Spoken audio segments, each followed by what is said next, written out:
Salut les passionnés. On est dans un petit poste aujourd'hui que je connais bien, j'ai souvent été là, peut-être que certains d'entre vous reconnaîtront. Et je vais juste montrer un petit truc que je fais des fois.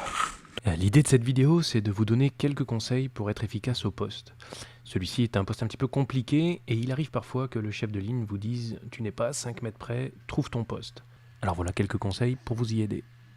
Donc évidemment, il faut bouger le moins possible au poste. Mais voilà, tout est relatif. Vous pouvez bouger de 2 mètres à gauche, 2 mètres à droite, quand le chef de ligne l'autorise. Ce qui est fondamental, c'est de garder l'alignement entre tous vos voisins pour que vos angles de 30 degrés et les leurs ne changent pas. Et là, en fonction du territoire que j'ai devant, vous voyez que c'est épais. Mais quand c'est épais, c'est quand c'est bon pour le sanglier. Bien sûr, la première chose à faire, c'est de repérer vos angles de sécurité et d'identifier là où vous avez le droit de tirer. Mais il ne faudrait pas vous laisser surprendre dès qu'un animal y arrive et chercher où et quand le tirer. Cela s'anticipe. Donc, dans les postes difficiles, il faut, en plus de votre identification de la zone de tir, identifier les créneaux de tir, les opportunités. Cela peut être un petit layon, une trouée, ou bien un alignement d'arbres qui vous fait un beau créneau de tir. C'est ce qu'on va voir. Donc en fait, vous voyez que j'ai différentes opportunités. J'ai un petit créneau. Alors le tir dans l'enceinte est une pratique contestée mais très courante dans l'est de la France avec bien évidemment des restrictions. Elle peut être autorisée par les chefs de ligne sous leur entière responsabilité et dans des cas extrêmement précis, comme par exemple des très grandes enceintes ou des enceintes vallonnées, toujours à très courte distance et sur des animaux souvent de petite taille pour être fichants rapidement. Et bien évidemment quand les trackers ne sont pas là. Là, j'ai pas les 30 degrés et ici, j'ai un beau créneau. Voilà, entre les arbres. Et après, j'ai tout derrière et j'en ai repéré un là aussi. Alors, ce que j'ai fait, pour vous montrer un petit peu, j'ai enlevé les feuilles pour être très discret. Évidemment, ce serait dommage d'être resté 3 heures en poste et lorsqu'un animal arrive et que vous devez faire un pas latéral pour être en meilleure position de tir, de vous faire griller lamentablement avec une branche ou des feuilles qui craquent. Là, en fait, j'ai fait tout un chemin. Voilà.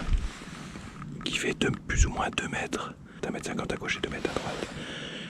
Où je peux naviguer sans feuilles, donc sans faire de bruit. Et regardez, du coup, j'ai 3 créneaux de tir. Donc j'ai gardé mon poste là où j'ai le plus beau.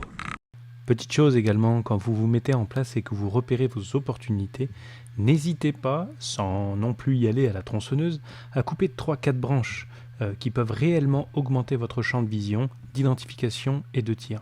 Je peux vous garantir que personnellement, ça m'a permis de faire aboutir de nombreuses occasions. Mais si jamais je vois que ça arrive de la gauche, je peux vraiment en 2 pas me mettre ici. Et j'ai le créneau là, à 25 mètres, où ça peut passer. Après, je me décale en 2 pas. Hop, hop. J'ai ce créneau là qui est très beau, où ça peut passer. Donc le premier, c'est pas forcément tiré, mais ça peut être identifié. Si vous repérez un mâle dans la troupe, ou si jamais je vois qu'il y a une femelle et qu'il y a des petits derrière, ça me permet vraiment d'être sûr de mon coup. Et en général, ça change pas d'ordre. Donc si je vois il y a une laie, des petits identifiés au premier créneau, je me mets au deuxième. Et quand la laie passe, je sais que derrière c'est les petits, donc je peux avoir moins besoin de temps d'identification. Voilà, c'est important aussi, si vous avez plusieurs créneaux d'observation, même s'ils sont dans vos 30 degrés, n'hésitez pas à les optimiser pour bien identifier la scène dans le premier créneau. Entre les deux, vous avez le temps de réfléchir à votre intention de tir, et si vous avez décidé de tirer, vous gagnez du temps dans le second créneau. Pour réaliser un bon tir là. Donc voilà, mon deuxième créneau est droit en 2 pas, flac. Je me remets là pour bien voir l'angle. Parce que si vous voyez, si je reste à mon poste initial, j'ai une série d'arbres et je pourrais jamais tirer convenablement. Ça, c'est un coup à mettre une balle dans l'arbre. Voilà, ça prend 3 minutes de bien observer son poste, de voir où sont ses créneaux et de s'aménager son poste de tir pour bouger le moins possible, tout en restant efficace et sécuritaire. Voilà, c'était le petit conseil du jour.